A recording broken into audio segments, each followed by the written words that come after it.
एक गांव में एक मारवाड़ी साहूकार था। उसका नाम हीरा था।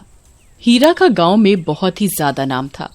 आखिर होता भी क्यों ना, वो गरीब लोगों की सहायता जो करता था। हीरा के गांव में अनेक व्यापार थे, जिनमें से एक अचार की दुकान और एक गरीब लोगों के लिए बनाया हुआ हॉस्पिटल बहुत ज्यादा चलता था। हीरा के हॉस्पिटल के इलाज के रेट बहुत ही कम थे। गांव के सारे लोग उसी हॉस्पिटल में आया करते थे। हीरा सब लोगों को यही दिखाता कि वो सब गांव वासियों की कितनी मदद करता है। हीरा और उसकी बीवी माला अचार की दुकान खुद ही चलाते थे। वो दोनों मिलजुल कर खुद अपनी दुकान का सारा अचार व मुरब्बा अपने हाथों से डालते और सब गांव वासियों को बेचते। हीरा और माला का अचार पूरे गांव में प्रसिद्ध था, बल्कि लोग दूर दूर से उनका अचार लेने भी आते। एक दिन की बात है, हीरा और माला अपनी दुकान में छुपकर अचार डाल रहे थे। अरे माला, इस बार का अचार थोड़ा जबरदस्त बनाना। हमारे हॉस्पिटल में कम मरीज आ रहे हैं। इस बार ऐसा अचार बनाना कि सारे के सारे गांव वासी हमारा अचार लेने दोबारा भी आए और हमारा ही अचार खाकर हॉस्पिटल भी भागे। इसे कहते हैं एक तीर से दो निशाने। ठीक है जी, मैं समझ गई आप क्या कहना चाहते हो। माला हीरा के बताए अनुसार अचार बनाते समय जमाल घोटा तो डालती ही है, साथ में अफीम भी डाल देती है, ताकि लोगों को उसका अचार इतना पसंद आए कि वो दोबारा उसकी दुकान पर अचार लेने आए, अचार के दीवाने बनकर। अचार बनने के बाद माला उन्हें अपनी दुकान में बेचने के लिए लगा देती है। अजी, आपका स्पेशल अचार बन गया है इस बार। मैं उसे अब दुकान में रख रही हूँ ग्राहकों को बेचने के लिए। ठीक है माला, इस बार तो बहुत ही पैसे बरसने वाले हैं। तूने अचार जो मेरे हिसाब से बनाया है, लगता है इस बार लक्ष्मी ही लक्ष्मी बरसेगी। खन खन खन खन खना खन। देखते ही देखते माला के जमाल घोटे व अफीम में बनाया हुआ सारा अचार बिक जाता है। अचार को खाकर गांववासी माला की दुकान के बाहर बात करते हुए, अरे भैया, आप अचार इतना बढ़िया बनाते हो कि सब्जी तो खाने का मन ही नहीं करता। मन करता है कि बस अचार रोटी या अचार चावल से ही सारी जिंदगी निकाल दे। जी हाँ, हम बनाते ही आप सबके लिए अचार इतनी साफ सफाई और ईमानदारी से है कि आपका मन क्यों नहीं करेगा खाने का। जी बिल्कुल ठीक कह रहे हो आप लाला जी। हमने आपके जितना ईमानदार इंसान नहीं देखा। आप सब गांव वासियों की इतनी मदद भी करते हो। गांव में सभी लोग आज आपकी वजह से अच्छा इलाज करवा पा रहे हैं, वो भी सस्ते दामों पर। अरे आप नहीं होते तो ये सब कहाँ संभव हो पाता लाला जी। आप ही एकमात्र ऐसे व्यक्ति हो तो गांव वासियों की दिल से मदद करते हो। राम राम राम राम। अरे ऐसा मत बोलो भाया, मैं तो कुछ नहीं करता। ये तो सब आप लोगों की वजह से संभव हो पाता है। हीरा एक तरफ लोगों को अफीम और जमाल घोटे से बनाया हुआ अचार खिलाता कि सारे गांववासी बीमार हो जाएं और उसके हॉस्पिटल में जाएं, तो दूसरी तरफ वो एक अच्छे आदमी का झूठा मुखौटा पहनकर गांव वालों के आगे अच्छा बनने की कोशिश करता।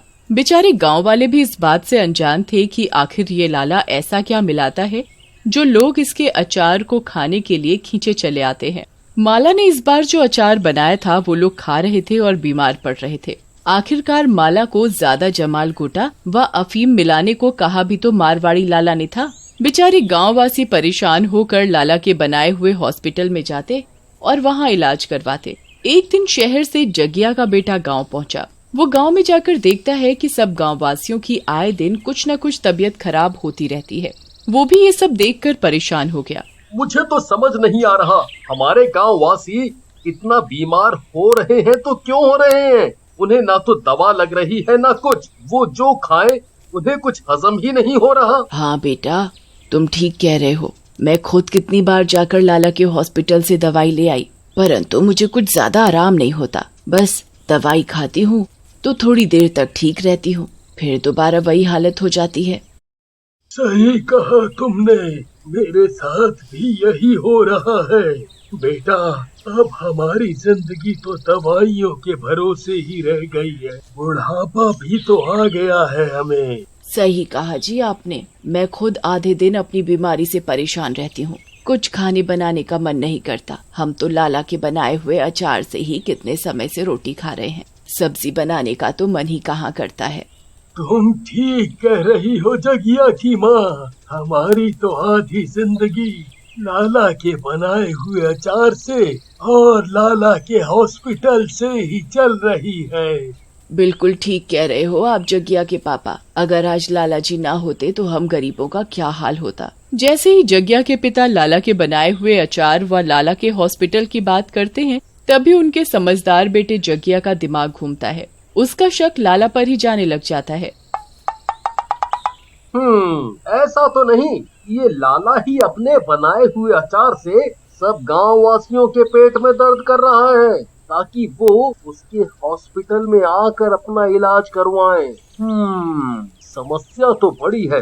मुझे इसका जल्द से जल्द कुछ ना कुछ उपाय निकालना पड़ेगा।